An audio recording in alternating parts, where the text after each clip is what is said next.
hope all of you are doing well. This is going to be the day 14 lecture for ME-212. Obviously, this is a little different than we usually run things, but with the recent climate that things are at, this is the best way that we can teach you guys. So we're going to have this lecture, and then a separate video, we're going to have the examples, and I'm going to kind of give some hints on learning after that on application. But the class is going to run as usual. Obviously, read the announcements for that, but we can't meet in person, so this is what we got. So this is the day 14 PowerPoint. So today we're going to cover section views. I'm sure you've all seen section views before, but section views are basically when you cut an object in half, you're seeing what's inside the object. So on the right here, we have that draw of that vise. And you can see that there's some holes on the inside that are kind of hard to see just by using hidden lines. But if we use a section view, so we go from that front view to the section view on the right, section AA, you can see the internal geometry. It makes things a lot easier to understand. And you can look at the complex innards of something, even if it's pretty confusing on the outside. So there are many types of section views, and we're going to cover a bunch of the main types in this lecture.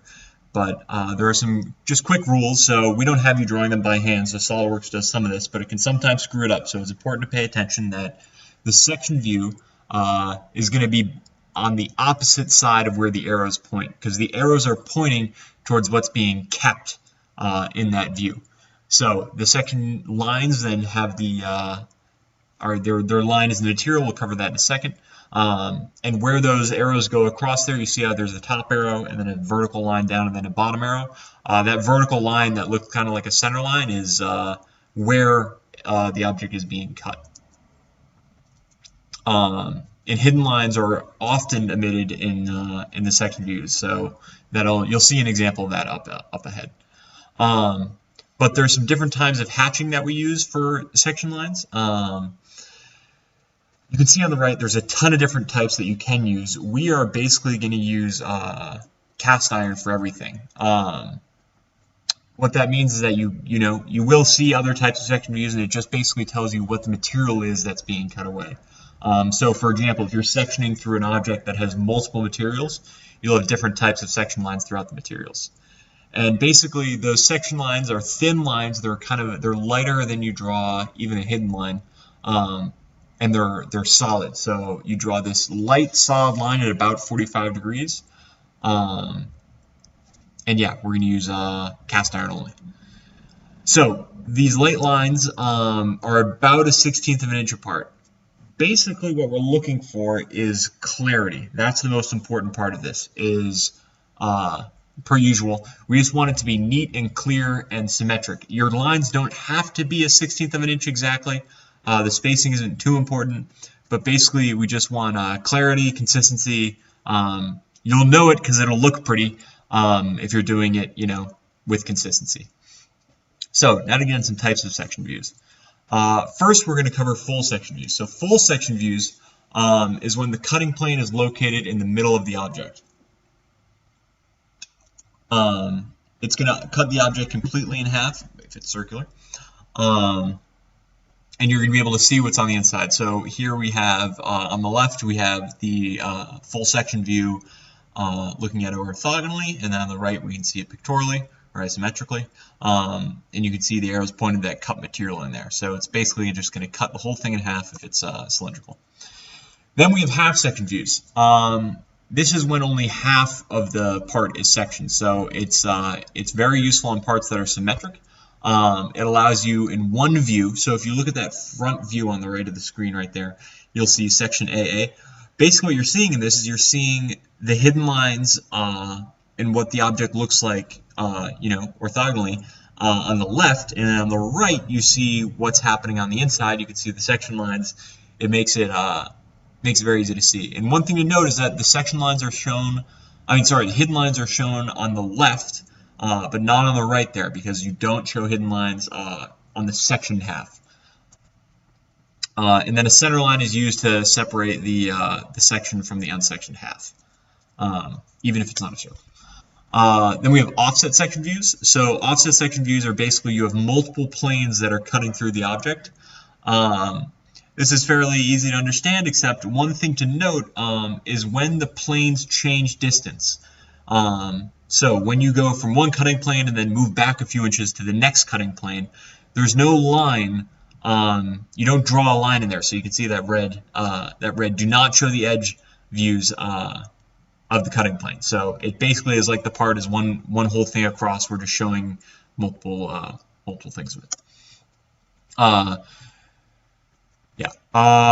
Okay, so then we have detail sections. In detail sections, you can see the A, B, and C here. Basically, we're showing what the object looks like kind of in the other view. Again, you can think of it as an ink stamp. This is one time when, as you can see on the right here, it's not directly behind those arrows. Then we have align section views. So what this does is it allows you to have one view that shows it shows the whole object as if you were to be normal to it. So if you're looking at your screen here, you can see that the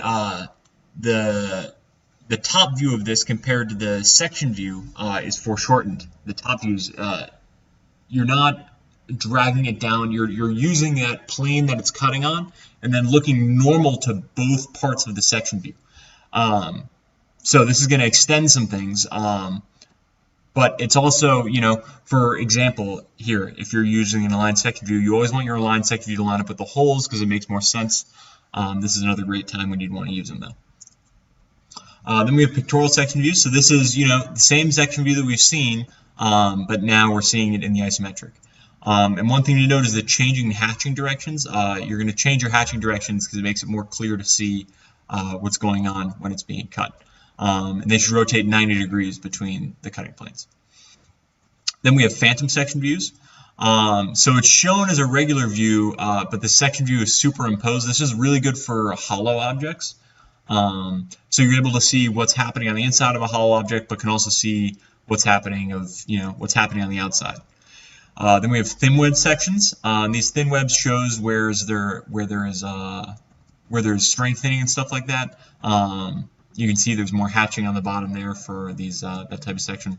Then we have revolve section views. So this is able to show you the interior geometry of a part, while at the same time only having one view. So you didn't need to do a section and then have your first view and then your second view. It shows it all in one view, and you can get more information. So this is really helpful if you have a long part that you want to show the inside of, but you don't want to you want to show more information just in that one view. Then we have our broken out section view. I'm sure all of you have seen this before. This is basically when you have an object that, maybe half of it is really clear and easy to understand, but the other half could probably use a section view to see better. So you'd have a section view kind of just on the part that's that you need to have sectioned to show the interior geometry. And then we have some breaks. So this is really helpful for shortening the width of very long parts. We have some of these in the project. You'll see when a rod is really long, we'll shorten it. But again, SolidWorks doesn't do a great job of, hatching things correctly and making them look pretty. So, but the important things to note are just when you see a break, that object is actually longer. It's not going to be drawn to scale. And then also, it's pretty easy to draw the top parts. It looks hard to draw, but it's basically an 8, like drawing a number 8 with just a quarter of it removed. On the top, the top left is going to be removed on one of them, and then the bottom right.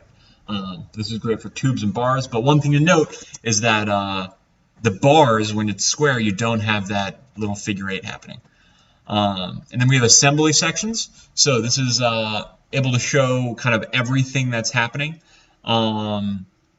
Makes it super clear. You can see the hatching changes directions when there's different materials and different parts to make it all clear.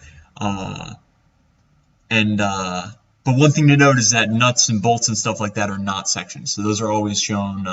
So you can see on the left side the oil sump sprocket screw. Those are not sectioned to better show you what those look like. So here we have a view of just a vise. This is similar to the one we have, but you can see how easy it is to understand what's happening on the inside. A screw turns, the handle turns the screw, which is then on a nut, which moves the thing back and forth. it's just really helpful for showing what's happening on the inside of objects, especially, a big metal object is not easy to visualize. So it shows you how to see them. So we've covered a lot of section views today. I think it would be helpful to describe each of the section views, or be able to, look at, pictorial section view. What does that mean? Revolved section view. What does that mean? What does it look like? Thing about these section views, can I cover this over? I know we just went through a lot of them, but you'll, in short time, be able to identify all of them pretty easily. You'll see them on some assignments. You've seen them all in real life before. Now you just got to put a word to them. So that's it. If you guys have any questions, feel free to contact your instructor, and we can help you out on any of this. Obviously, we're sending you more instructions on how this class can be dealt with, but this is day 14.